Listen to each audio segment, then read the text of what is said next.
বৰক্ষেত্ৰীত এজন লোকৰ প্ৰশংসনীয় পদক্ষেপ ৰাইজৰ সেৱাৰ বাবে কিনি দিলে এম্বুলেন্স।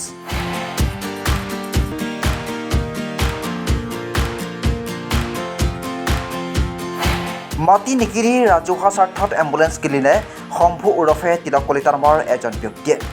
নলবাৰী জিলাৰ ১ নম্বৰ কাপলাবৰী ৰংচোৱা নিবাসী তিলক কলিতা ওৰফে শম্ভু কলিতাই সৰগৰী মন্দিৰৰ নামত ৰাইজৰ বাবে মুকলি কৰে এখনি ৰাজহুৱা এম্বুলেন্স।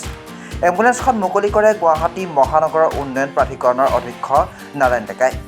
উল্লেখযোগ্য যে বৰক্ষেত্ৰী সমষ্টিৰ অন্তৰ্গত ১ নম্বৰ কাপলাবৰী সৰগৰী মন্দিৰৰ প্ৰতিষ্ঠাপক তিলক কলিতা ওৰফে শম্ভুৱে বৃহত্তৰ অঞ্চলটোৰ খিদিলাতাৰী ৰঙচোৱা ৩ নম্বৰ বৰতলা ৪ নম্বৰ বৰতলা দমদমা পথাৰ কালদী আদি বৃহত্তৰ অঞ্চলৰ লোকসকলৰ উপকাৰ সাধিব বুলি মত পোষণ কৰে স্থানীয় ৰাইজে।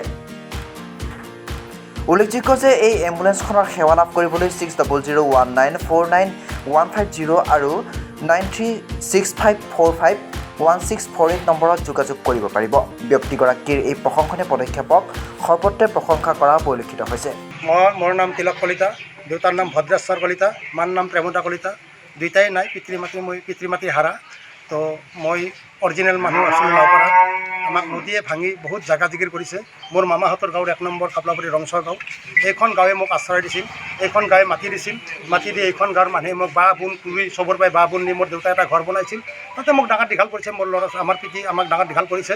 বহুত বছৰৰ মূৰত আমি অলপ পইচা পাই মাটিখিনি কিনিছিলোঁ।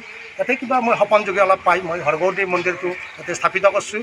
প্ৰথম মহাদেৱ মই কালি আছিলোঁ, তাৰপিছত সপোনত মা কালিয়ে ক'লক ময়ো থাকিম তাতে। এই বুলি কৈ মই কালি মূৰ্তি এটা সুন্দৰকৈ বনাই ইণ্টিমেণ্ট টাইমত মই মাক বহাই লৈছোঁ। দিনে ৰাতি মই মাক দুবাৰ পূজা কৰোঁ। এৰে গাঁৱৰ মানুহখিনিয়ে মোক ৪-৫খন গাঁৱৰ মানুহখিনিয়ে মোৰ ঘৰত আহে। কোনোবাই মোক ভাগিন বোলে, কোনোবাই মোক মামা বোলে। বহুত দূৰ দূৰণিৰ মানুহ আহে।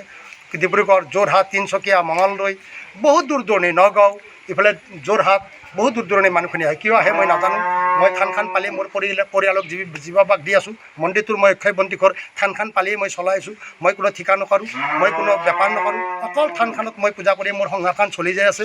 বৰ ধুনীয়াকৈ মোক ঈশ্বৰে মোক চলাই লৈ যে মানুহখিনি কি পায় নাজানো। মই মানুহৰ পৰাই বিৰাট আনন্দ পাই আছোঁ। মানুহখিনি যদি মোৰ পৰাই কিবা বেছি আনন্দ পাইছে মই নাজানো, তেওঁলোকে ক'ব লাগিব। আৰু মই আনন্দ মই এই এম্বুলেঞ্চ এখন দিব ওলাইছোঁ, মানে এই কাৰণে দিব ওলাইছোঁ। দুইজন মই ভাল ভক্ত পাইছোঁ মন্দিৰৰ।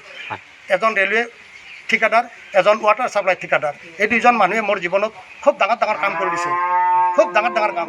মোৰ ছোৱালী বিয়াতে সহযোগ কৰিছে। আৰু মোক কৈছিল আপুনি অলপ মাটি ৰাখক, অলপ মাটি লাগিব আপোনাক। মই তেতিয়া চিন্তা কৰিছোঁ মাটি ৰাখিলে মোৰ অসুবিধা হ'ব। মাটিনো কিহত দৰকাৰ, মাটিটো মই লৈ নাযাওঁ। মই জীৱৰ কল্যাণ কৰাৰ কাৰণে অলপ চিন্তা কৰি ক'লোঁ নহয় মোক এখন এম্বুলেঞ্চ লাগে, মই এখন এম্বুলেঞ্চ চলাম ৰাইজৰ কাৰণে। তো কৈছে কি কৈছে বোলে, মই এখন এম্বুলেঞ্চ কিনি মোক অলপ পইচা দি যদি এম্বুলেঞ্চ কিনি। তেওঁলোকে পইচা দিলাক। মই লগে 9,20,000 টকা দি এখন এম্বুলেঞ্চ লৈ আহিছোঁ। এম্বুলেঞ্চখন মই ৰাইজক যাতে সহায় কৰিব পাৰোঁ, ৰাইজক যাতে ৰাতি বিয়ালৈ যাই মই উদ্ধাৰ কৰিব পাৰোঁ, কোনো বিপদত পৰে যাতে ড্ৰাইভাৰটো যায় মানুহটোক ইণ্টিমেণ্ট টাইমত মেডিকেলত পहुচাব পাৰে। 2 মিনিট হ'লেও মৃত্যুৰ আগত যাতে ৰক্ষা কৰিব পাৰে। মৃত্যুৰ পৰাই কোনো কাকো ৰক্ষা কৰিব নোৱাৰোঁ। 2 মিনিট অকল মৃত্যুৰ পৰাই যাতে ৰক্ষা কৰিব পাৰোঁ, তাৰ কাৰণে মই এম্বুলেঞ্চখন কিনাৰ মোৰ ইচ্ছা গৈছে। সেইকাৰণে ৰাইজৰ মাজত মই কিনি আনি ব্যৱহাৰ কৰিছোঁ। কাৰোবাৰ পইচা নাই, 1 টকাও নাথাকে, খুব গৰীব মানুহ। মই নিজা মন্দিৰৰ পৰাই পইচা তেল ভৰাই কিনে মানুহটোক উদ্ধাৰ কৰি। কাৰোবাৰ থকা যেন লাগে এতিয়া মোৰ ড্ৰাইভাৰটোৰ খৰচা দিয়ক, তেলখিনি ভৰাই লৈ যাওক, নহ'লে গাড়ীখন বেছি দিন জীয়াই নাথাকিব। এইখিনি মই কৈছোঁ। ৰাইজে বা কি ভাবিছে মই নাজানো। সেইখিনি কাম হ'ল। আৰু মহৎ ব্যক্তি দুজনৰ আৰু আগন্তুক ভাল হওক। সেনেকুৱা ব্যক্তি আৰু প্ৰভুৱে জন্ম পৃথিৱীত বেছিকৈ দিয়ক। তেতিয়া থান গোসাঁই এইবিলাক বহুত দিনৰ বুলি থাকিব, থান থাকিব, ভাল মানুহ জীয়াই থাকিব। এই দুইজন মানুহ মই সহায় কৰি তেওঁলোকৰ বহুত মংগল হওক বুলি মই আশীৰ্বাদ দিছোঁ। মই কি আশীৰ্বাদ দিম, man is God, God is man. মানুহে মানুহক সহায় কৰিব লাগে, মানুহে মানুহক আগুৱাই লৈ যাব লাগে। আপুনি মোক আগুৱাই লৈ যাওক, মই আপোনাক আগুৱাই লৈ যাওঁ। কোনো আকৌ কিছু লৈ নাযায়। বহুত পাকা ঘৰ বান্ধিম লৈ নাযায়, বহুত সোণা পিন্ধিম লৈ নাযায়, ভাল কাপোৰ পিন্ধিম লৈ নাযায়। বাক্য লৈ যাব আপুনি। ভাল বাক্য যদি থৈ দিয়ে বহুত দিনৰ বুলি থাকিব। তিতা বাক্য যদি কৰে তিতা হৈ যাব আপোনাৰ জীৱন। গতিকে আপুনি কি কৰিব আপোনাৰ নিজা ইচ্ছামতে কৰক, কিন্তু সকলোৰে মংগল বিচৰক। মংগলে হৈছে ধৰ্ম, অধৰ্মই নষ্ট কৰে, ধৰ্মইহে জীয়াই ৰাখে। সত্য তেতত দাপৰ কলি 4 যুগে অৱতাৰ ধৰিছে। ব্ৰহ্মাৰ স্বজন বিষ্ণুৰ পালন শিৱে সংসাৰ হৈছে। গুৰুৰ ব্ৰহ্মা গুৰুৰ বিষ্ণু গুৰুৰ মহেশ্বৰ, শিৱাহী সত্য শিৱাহী সুন্দৰ শিৱাহী প্ৰাণঅধিপতি, পিতাহী পৰম ধৰ্ম পিতাহী পৰম গুৰু পিতাহী পৰমেশ্বৰ। পিতৃশক্তি আমাক জীয়াই ৰাখিছে, পৰমাত্মাই আমাক জীয়াই ৰাখিছে, পিতৃলোকে জীয়াই ৰাখিছে, কুল দেৱতাই জীয়াই ৰাখিছে। মই কুল দেৱতাৰ কাম কৰি খুব ভাল পাওঁ। সকলোৰে মংগলৰ কাৰণে মই প্ৰাৰ্থনা কৰোঁ। হিন্দু মুছলমান মই চিনি নাপাওঁ, কোন সকলোৰে ৰঙা। বাক্য যাৰ ভাল, ব্যৱহাৰ যাৰ ভাল, সৎমন যাৰ, মই মানুহ বুলি তাকে খাতিৰ কৰোঁ। আৰু মানুহ বুলি মই তেওঁক প্ৰণাম কৰোঁ, মানুহ বুলি তেওঁক মই সহায় কৰাৰ ইচ্ছা কৰোঁ।